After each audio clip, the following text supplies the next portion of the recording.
Hello, all, Zizos here. I am just doing a new entry in my non-Android efficiency series. In this case, we're talking about the power of cards and um, like how many targets you need to really justify their inclusion. Although, yeah, we'll get into that in a sec. It's obviously prompted by the release of the power in all of us, but we'll go into why that is in a bit. Let's just quickly start with the assumptions.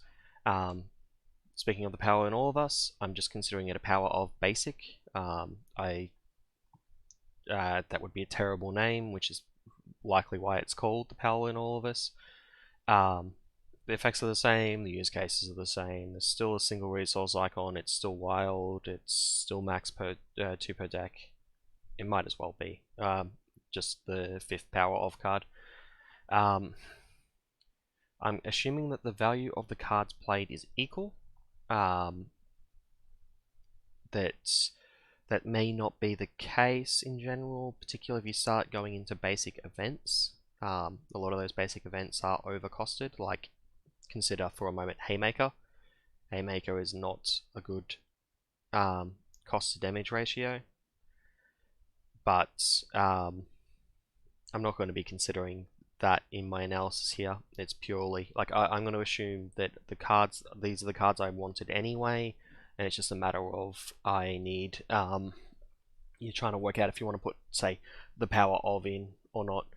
I won't be considering the value of a wild resource icon versus the other ones. Most of the time it just doesn't matter. It is something to consider overall, and at least one of my examples later on is valuing the wild resource, which is why it was included, because when we get to that example, you'll notice that it really shouldn't be a power of card. And I'm only going to be considering two states: the early game, where nothing is in play, you've just started your game, and late game, where you've got absolutely everything that stays in play. I'm not going to be looking at the middle states. They can mess with the balance of your deck and whatnot, but who knows which ones you'll go through. Like, will you get Avengers Mansion turn 1 and thus your hand size is all like significantly increased, but you have only used 1 or maybe 0, depending on whether you've got the power or in all of us, or if you've got an aspect power of card. It's not like impossible but to calculate, but I wouldn't want to be doing it every turn of the game. This is more of a deck. The power of cards is more of a deck building consideration, and I think looking at the early and late game is the two best times to actually look at it to make your evaluation of whether the card's worth it in your particular deck. Anyway, let's get started. First thing I'm going to be talking about is success density. So it's the number of, in this case, it would be the number of relevant 2+ cards divided by the number of cards in your deck. So the reason I say relevant is because you're not going to count, if you're using the power of aggression, you're not counting your hero cards, and you're not counting your basic cards. If you're using the power in all of us, you're not counting your aspect cards or your hero cards. If you're playing Spider-Woman, you're not counting the other aspect. So for a 40-card deck with 8 2+ cost cards, it's about 20. That would be about 20%. The reason I specifically call out 8 is because you may have heard people on Discord or online in general talk about how, or in podcasts maybe, talking about how they do how they always they start considering the power of cards once they get to 8 targets for it, and I would just call that the gold standard. Once you've got about 8 cards, you should probably start thinking about it. You don't necessarily need to include it, particularly if you're going to be cutting useful effects, but if you're looking for resources and you happen to have these eight cards, then like these are kind of like just additional double resource cards, and those are the strongest resource engines we have in the game at the moment, I feel. So yeah, so gold standard 8. If you've got at least 8 in a 40 card deck, that's good. It doesn't strictly work out that way, depending on character. So I'm just going to quickly go over hand size here. So the gold standard kind of assumes that you're drawing 5 cards a turn. With a success density of 20% means that around 1 in 5 cards, about 1 in 5 cards is a success, is a 2+ cost card that's relevant for the thing, meaning that your expectation is around 1 in every hand, and because you're expecting about 1 in every hand, the hand that happens to have the power of card should expect to have 1. This is expectation, probabilities, and whatnot. So it's not always going to be there, but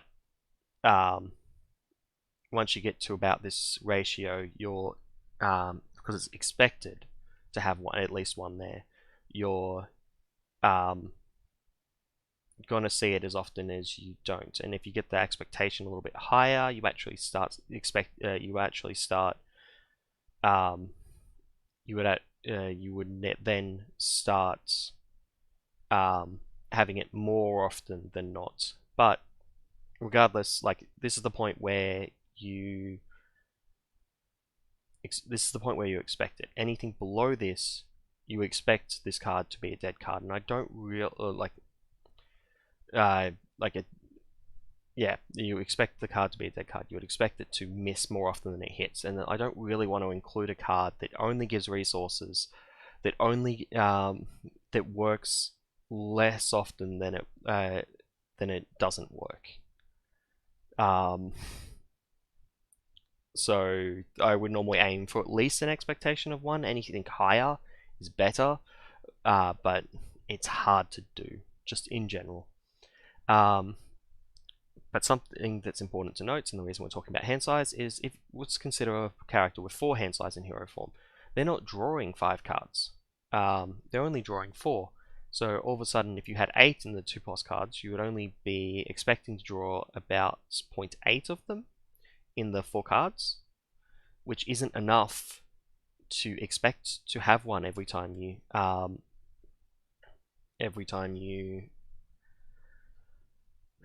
draw the power of cards. Whereas if you go to 6, it becomes 100. It becomes 1.2 instead, and then you have a bit more safety. But you could also lower the number of cards and still meet that expectation. Like you could have 7 instead of 8. If you were always expecting to draw 6 cards, which realistically you can only do on Spider-Man currently, at least in the early game. The late game we'll get to in a bit, but you expect to draw 6 cards with Spider-Man more often than not. So unless you've gone for a stun lock, but that's not really a strong deck style for Spider-Man because of he loses his hero ability. And just as a quick mention for this success density calculation, just divide your deck size by your minimum hand size. That's the number of cards you're required for an expectation of about 1. So 40 divide 5 is 8. 40 divide 4 is 10.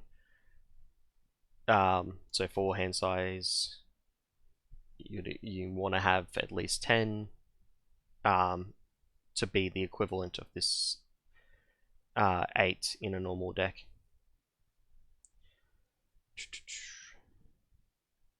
We're going to quickly talk about late game because that's mostly early game stuff. Like it technically still applies in the late game, but the early game there's much less things to actually consider.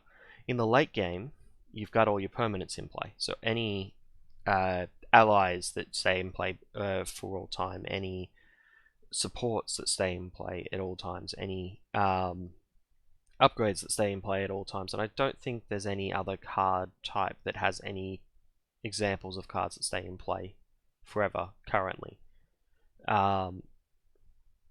But the important thing to note is these permanents are going to thin your deck. You're going to have less cards in your total deck, but the power of cards will still remain because they're resources, and thus will they're resource cards, and thus will be cycling constantly. So your deck's going to be smaller, but you're still going to have the same. You're still going to have the power of cards. So you still need to make sure that you've got enough to justify it. I think this is actually where this 8 starts breaking down, because particularly with the power in all of us, it's really easy to get to like an 8 to the 8 value using things that are permanents. So for instance, if you had Avengers Mansion, Helicarrier, Queen Carrier, Team Building Exercise, and Avengers Tower, they're 5 basic cards. Yeah, it's 5 basic cards. They're all going to add to your in the early game, but they're also all permanents. They will all remain in play, and it's actually a pretty good spread for, say, She-Hulk. It lets you A, have a larger hand, and B, play in the late game, play Hellcat every turn. And so they're all staying in play. So just when you're building the deck, trying to look at your late game stuff, just consider what the deck looks like if you remove all your permanents. This includes allies, depending on how your deck is built. So it may, and depending on what you're planning on doing, it may include some allies, but not others. For instance, when I play Ant-Man, I have a tendency to leave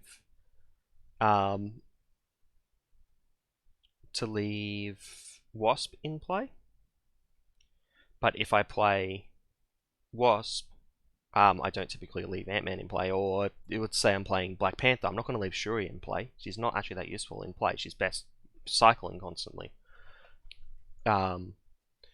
Whereas Hellcat in She-Hulk is always going to be bounced back to my hand and replayed as many times as I can. So, yeah, so you want to remove all copies of cards that stay in play permanently. So, not physically remove, just like mentally remove it, and then adjust your minimum hand size for the cards that are in play now that are going to make you draw cards, and just consider, like, do the calculations again with the permanents like this. But it'll give you it gives you a good idea of the power of cards' power in later deck cycles, like your second, your third, your fourth deck cycle. Really depends how many of these you're planning on getting in play. But it's not perfect, and the reason for that is the non-permanent cards that stay in play for more than one turn. So some cards are particularly prone to missing deck cycles, just because they're in play for so long. Things like Winter Soldier and Brawn are really good examples of this. If you try to get full value out of either of those, they will miss deck cycles all the time. We want to account for these for a more accurate number. The way I would recommend doing that is to just work out if they're in play longer than the number of turns. So the turns per deck cycle happens to work out to a very similar calculation to the baseline, to the cards needed for expectation 1. Like, you draw your deck size by your minimum hand size. So if you're drawing 6 cards a turn, there's 30 cards in the deck. It'll take you like 5 turns to go through them all. Whereas if you've got a card that stays in play for, if you had a card that stayed in, let's say you had that 30 cards and 6 hand size, so probably just either you're playing Doctor Strange and you've got Sorcerer Supreme, or you've got a Avengers Mansion in play.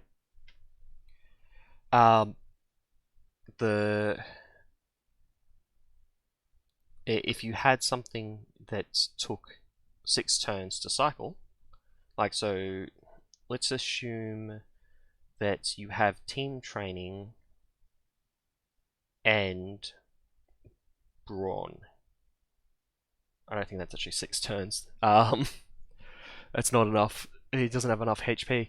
That's only like 5 turns. Yeah. I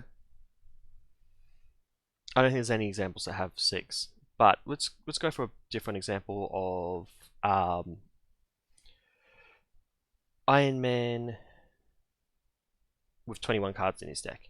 He only has 3 turns before he cycles. And then let's consider an ally that stays in play for 3 turns. It would have to be like a 4 HP. Heimdall. Heimdall would work. So consider Heimdall in that Iron Man deck with 21 cards in the late game in their deck, so they're drawing a third of it each turn. That Heimdall, no matter when he's played, will miss the next deck cycle. If you were instead going for someone like Nick Fury, who's only in play for 1 turn, so because he's missing 1 of the draws, he's only going to miss the next deck cycle if he's played on the final turn of the deck cycle, if he's one of the last, say, 7 cards that you draw. So Heimdall, I would suggest just removing entirely, because this is going, like from the calculations, consider him a permanent, because he will miss a full deck cycle anytime he's played. And you want to consider the possibility, or you want to consider the worst case, that's the deck cycle where you've already played him, to try and work out whether the late game's going to be good or not. Whereas I would only remove a third of the 1 value for the Nick Fury. If you remove all the zeros, if you remove all the ones that just that exist beyond the number of turns per deck cycle, you just get you can actually calculate it pretty quickly by just doing total targets minus the total extra turns in play divided by the turns per deck cycle.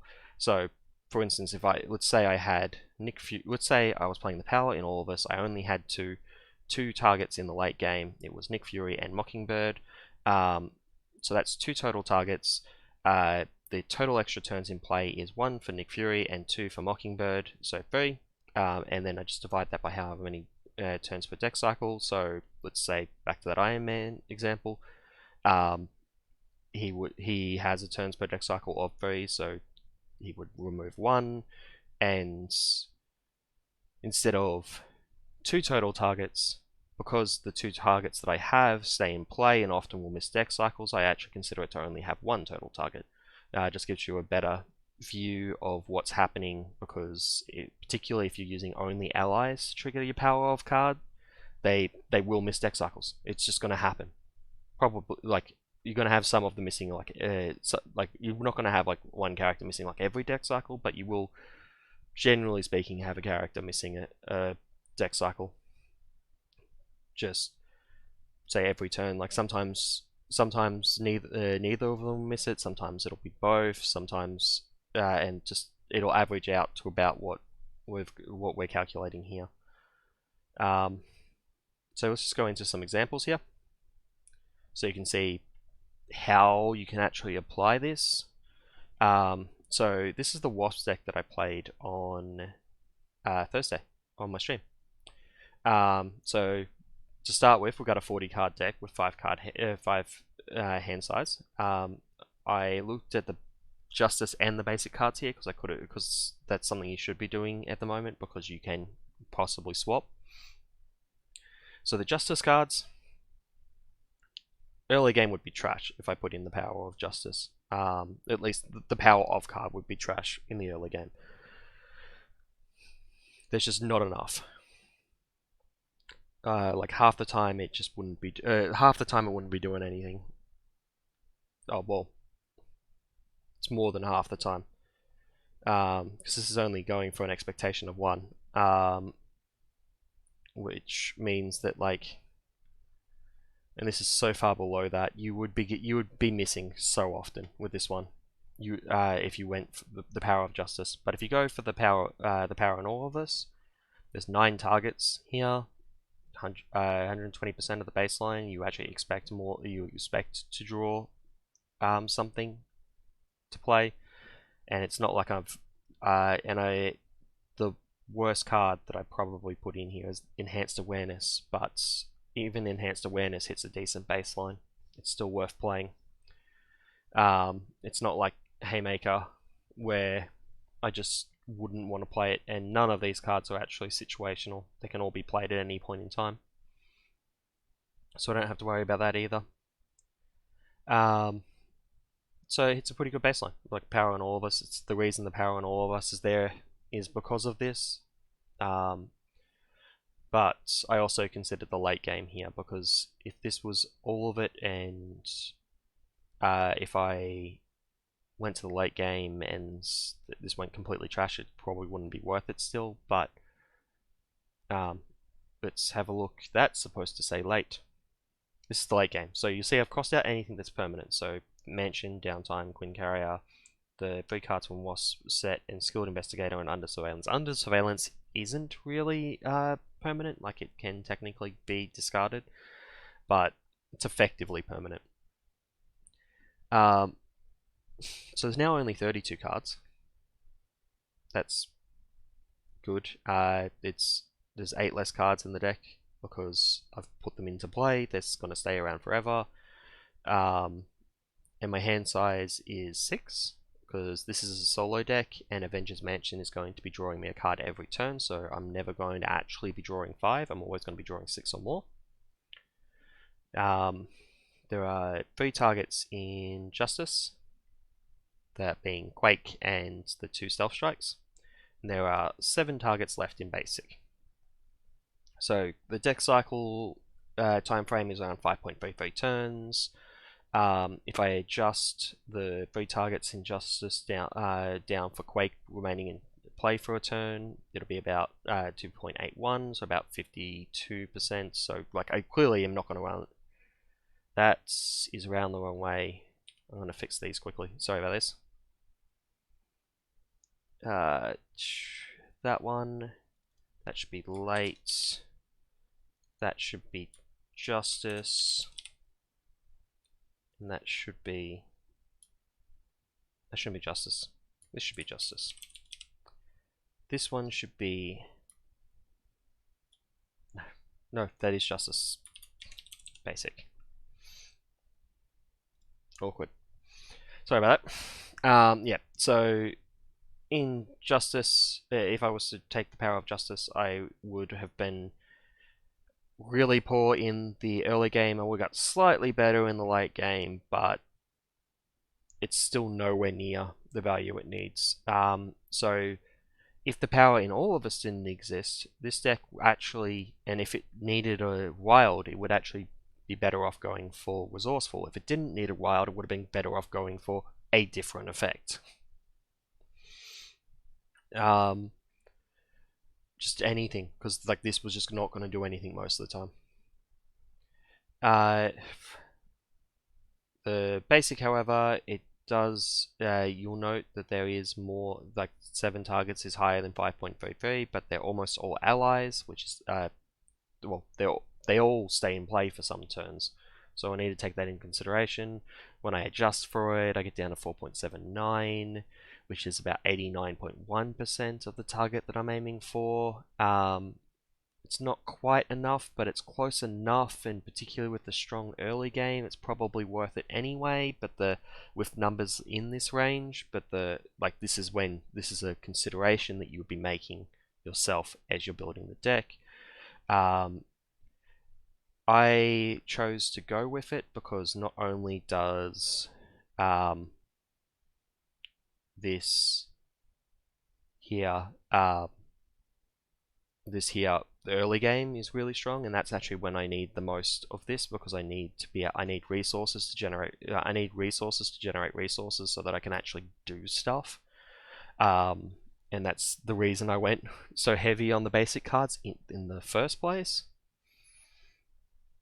And then the late game, like this being just a little bit below what I actually would like, is fine. Like, particularly seeing as I'm playing Wasp, there are 2 high value mental resource cards in the cards that I am in my target cards, and 1 reasonable value.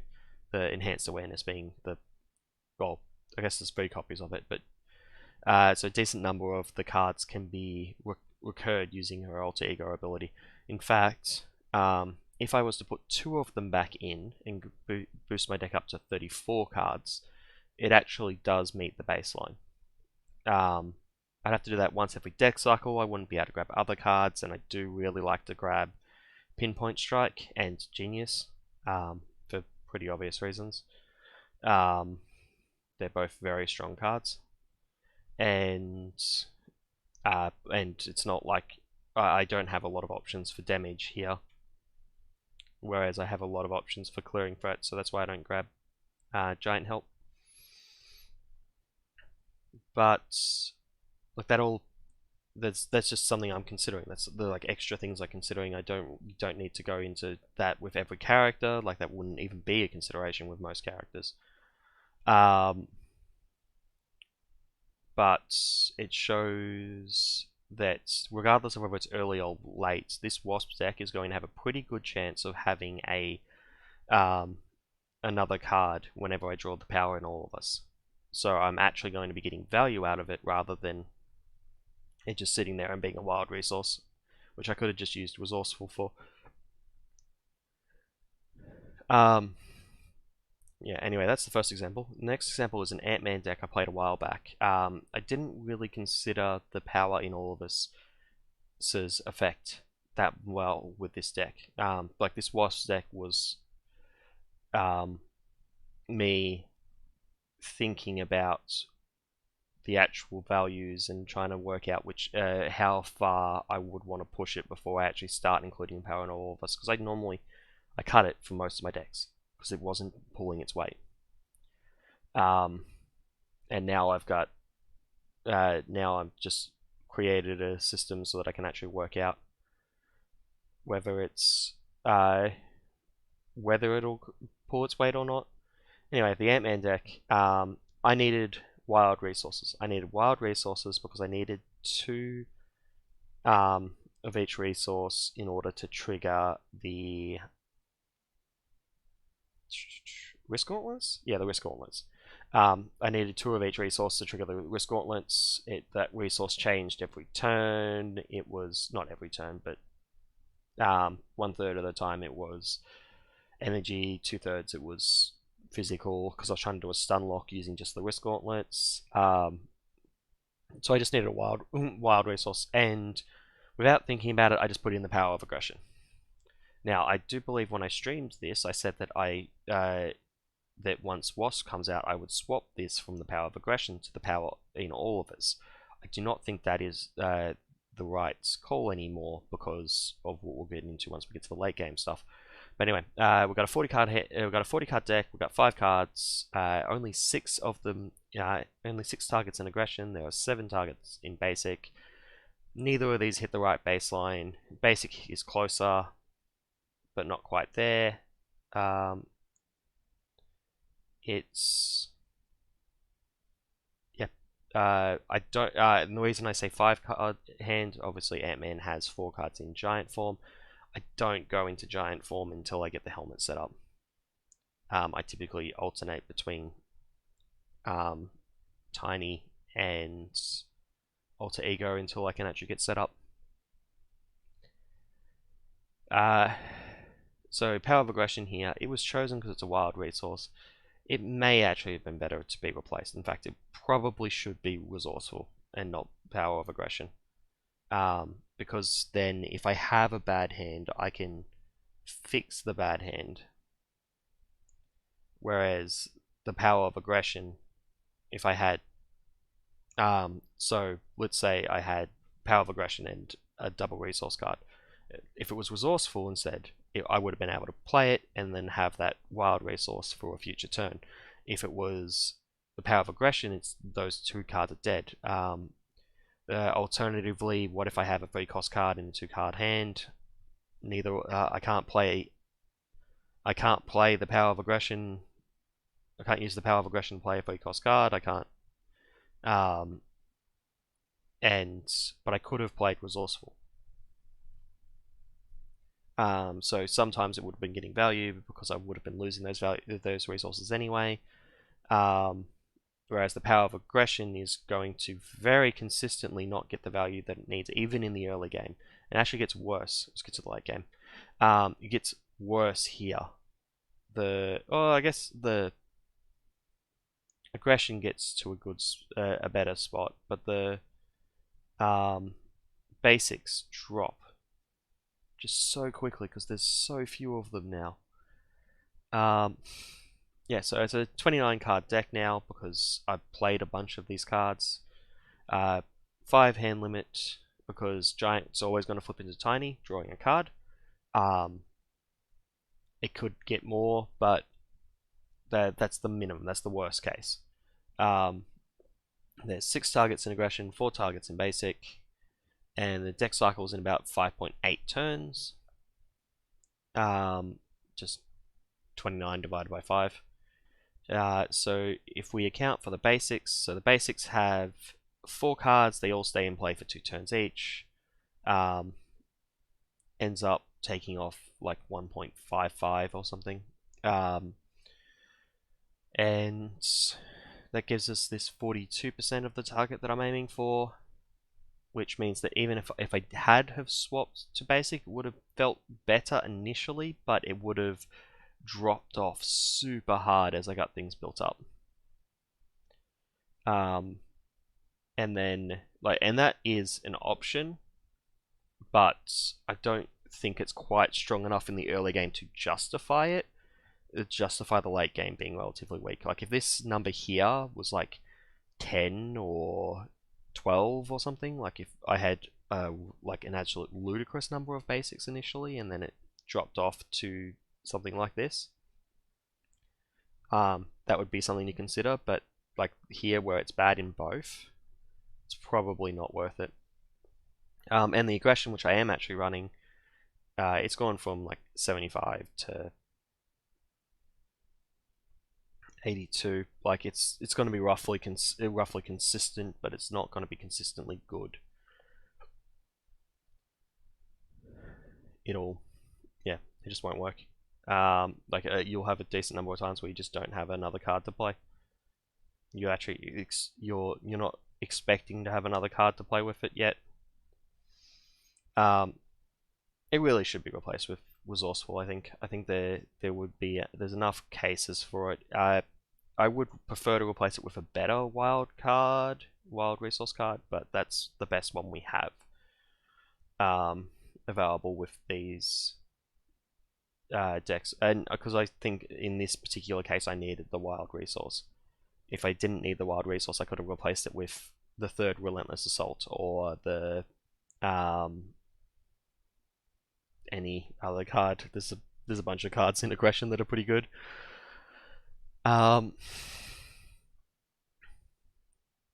The other thing to note here is this 82% seems pretty good, and this 75 seems pretty good, but I am taking into account that these 2 Relentless Assaults can be played, and they can't be played every turn unless you're versing Ultron. So there will be a decent number of times that the Relentless Assault will be a dead card, and then this number should actually be a bit lower, but didn't really want to go too in depth on that. It's already pretty clear that I probably shouldn't be running Power of cards in this deck anyway.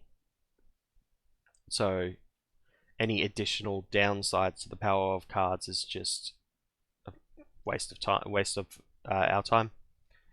But anyway, that's how I'm evaluating the Power of cards at the moment. So that hopefully will help you decide if you want to include them or not.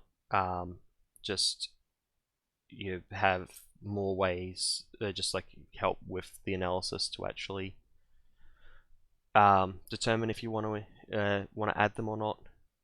whether you're going to actually expect to have another card there or not to play with them, or if you're expecting for the card to fail to find the target that you're looking for. And some important things that I think I missed. This Wasp one here, if I actually removed the Avengers Mansion and replaced it with Avengers Tower. Let's go Avengers Tower. So it's still a permanent, it still gives me the number of initial targets, but it actually reduces my hand size. This 89 number goes down to 82. You lose that's a pretty size, that's like nearly 10%. It's like 8%, I think, but 9%? Doesn't matter. You're losing a lot of percentage chance that you're gonna draw the card for one simple change, like a very it's just increasing my hand size by a little bit. It's not even affecting the deck size. So even little decisions like that can make a really big difference in how often you expect to find these cards. And that's a small change. Like if you did a big change, like changing hero, like swap to Captain Marvel, and all of a sudden you're gonna be pretty right for it most of the time.